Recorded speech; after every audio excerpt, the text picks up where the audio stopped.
It's been almost a year since the last time I covered a Trolls AU, and I know a lot of you guys are upset that the other one's not being continued anymore, so I thought, why not do another one? So first I'm gonna go over Trolls for the people that don't really know that much about Trolls and the series itself. And basically, Trolls takes place in a colorful place where trolls survive off music, happiness, and emotional energy. Each troll tribe represents a different genre of music like pop, techno, funk, rock, classical, and others, with one of the main characters being their optimistic queen Poppy and her lover Branch. Throughout the movies, the trolls consistently face threats that basically target their joy, whether it's villains that literally try to eat their happiness like the Bergens, or Rayguns who try to control their music and emotions for their own entertainment. So as you can see, Trolls isn't only about love and singing, it's about surviving the things that try to take away their happiness. And that's exactly what happens in this Twik infection AU, where once again, their home is no longer safe enough to call home. In the beginning, we're introduced to Poppy, who's in the bed and seems to be losing their mind, due to the infected wound irritating her and now spreading throughout her whole body. Poppy feels like something's changing about her and she's scared, and that's when Branch walks in saying, "Evening, Poppy. How are you feeling?" I'm fine. Here's meds for the headache. Take one every morning with water. And as you can see, what Branch thought was just a normal wound that pain medications would help with was more than just that, and has changed Poppy, as you can see. And as he's turning around to look at her and give her these flowers that he's gotten her, he says, "And once you're all better, you can join our next tour. What do you think?" Suddenly, when he looks at Poppy's bed, she's gone. Poppy? Where did she...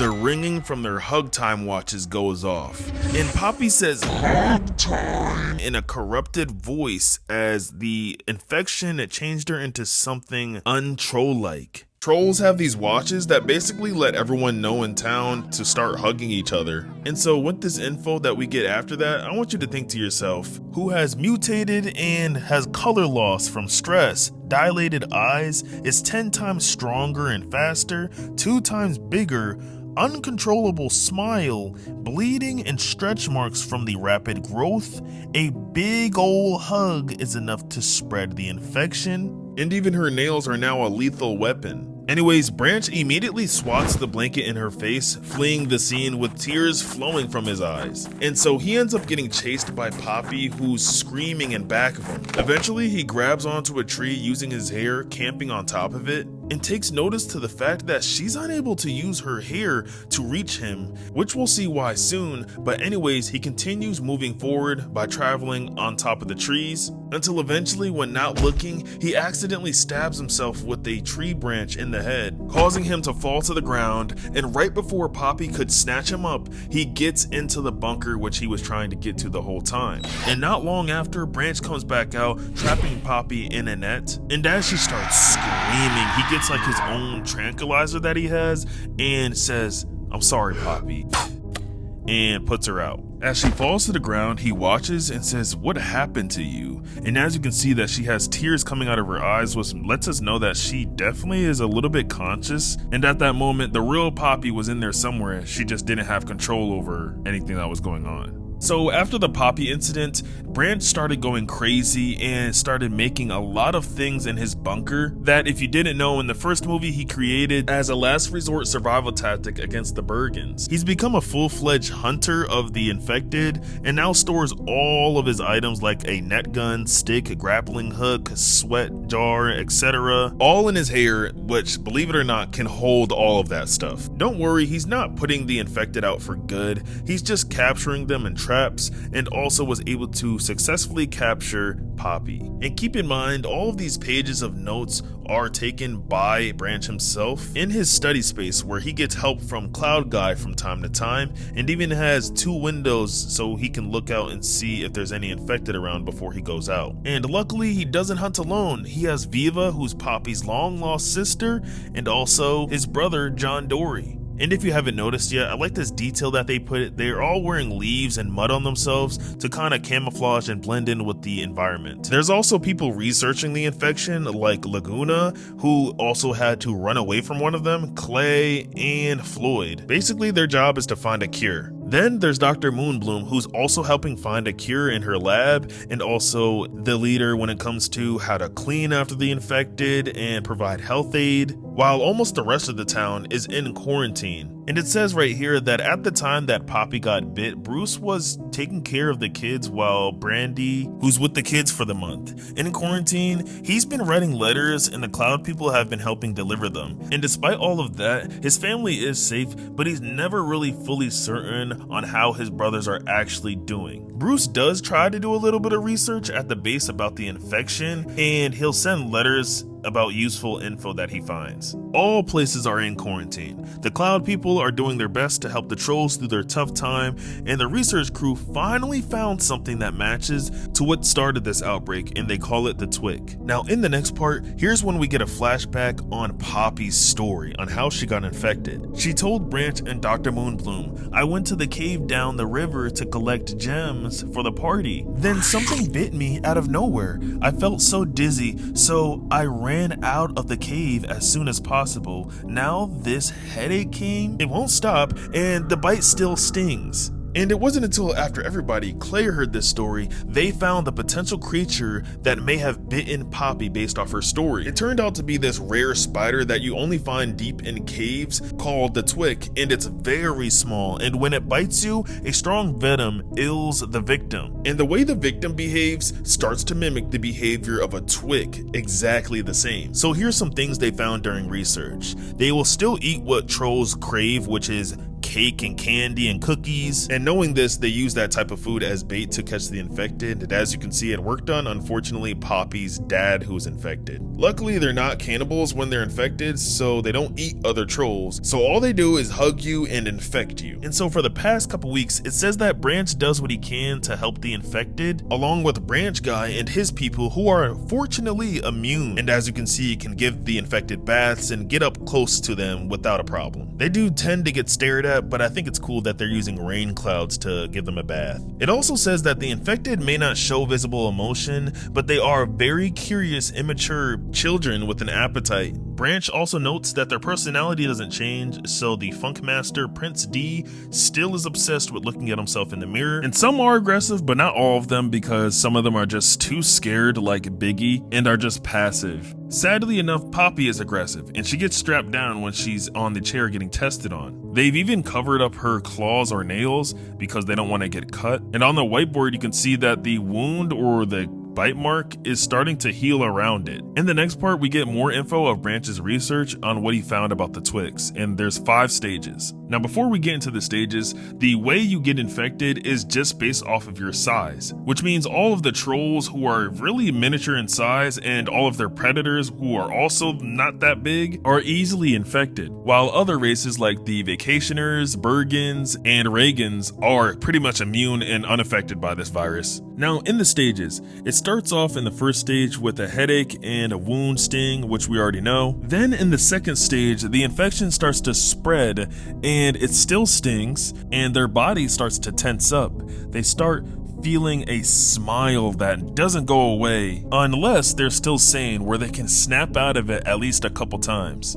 By stage 3, they no longer look like the normal troll as their rapid growth begins. In the matter of 5 to 10 seconds, this process begins that becomes very stressful, where their bones extend and they start bleeding out of their stretch marks, and they begin to gain claws, and their color starts to lose its brightness. And of course, as you can guess and how it sounds, it is a very painful process, judging by off the tears that's coming out of her eyes. By stage 4, the eyes are fully dilated, the bite remains, and they're in their most hostile state due to the stress and pain. They're also 2 times bigger in size, and their body is bruised and bleeding all over. And by stage 5, their transformation is fully complete. Their wounds are all healed, and their hair just begins flopping, so they're unable to use it, basically falling out, and they still are a bit hostile, but just calmer. Continuing forward, some time passes, and Branch is sitting on the tree and he sighs like,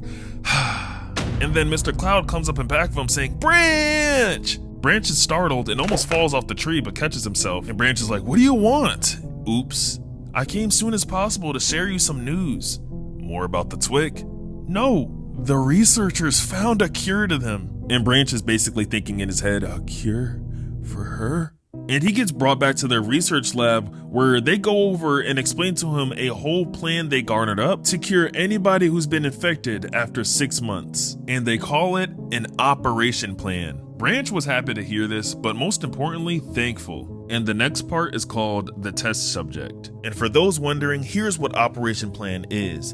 In the beginning, one cloud person is required. They are the key to curing the infected. What they do is they go into the infected's body and they absorb all the venom, which takes up to 15 to 20 minutes. I find this detail intriguing because clouds not only do they absorb sunlight and heat, but they also absorb air pollutions like chemicals, which is why acid rain is a real thing in real life. So they take the venom and they remove it from the body. And the whole time the cloud people are unharmed because this is what they were made for. And they pour it out into a place where it's safely disposed and stored off in Branch's bunker so that it doesn't spread anywhere else. And so now that they have the plan, they need someone to test it on, which leads us to the first volunteer, who's DJ Suki, who says, for all trolls, for Poppy, we decided to put the infection in a cupcake for you. And then she says, that's one way to do it. And within a couple seconds after eating, it's now time for the plan to take its course. And it actually worked. So now that they know that there's a safe and successful way to cure anybody who's infected, they still have more research and work to do, as they still have to help the people recover and get back on their feet. Because after 3 weeks of recovery, DJ's limbs were still sore, they were very low on energy, and they also still had a headache. And after 2 months of Suki not only getting better, all of her limbs are almost at their normal size, and she's able to walk around and carry things. And now they know the cure is definitely possible, and Laguna is very happy in this research. And so now that the world is healing, it's time to cure the first infected. Many doctors have arrived to cure the population, including Poppy, but interestingly enough, Dr. Float was a little bit hesitant on curing Poppy because people that were infected early around the same time as Poppy kinda are believed to be at a higher risk of dying because of how harmful the cure could be. And this is mainly because Dr. Float took Poppy's blood sample, and they found out that 50% of her blood cells are corrupted and infectious, and the other half is pure blood and normal. And so that means 50% of her blood will need to be removed so that she can clear from the infection. And it will take double the time to finish the process because of this, which is almost an hour. So with that being said, after looking at her blood samples, the doctors don't think that Poppy will survive this operation. But thankfully, they still decided to go forward with it in just hopes that she survives and that they'll put her in advanced care after the procedure. With that being said, the procedure begins, and Branch is in the room watching, knowing that this could be it for the love of his life. And he's watching as this all goes down, not looking away. And eventually, loud beeping starts happening, and Poppy starts to fade away from reality. She begins to start flatlining, and they start losing her, and Branch runs over there screaming, Poppy! Stay with me, Poppy, please!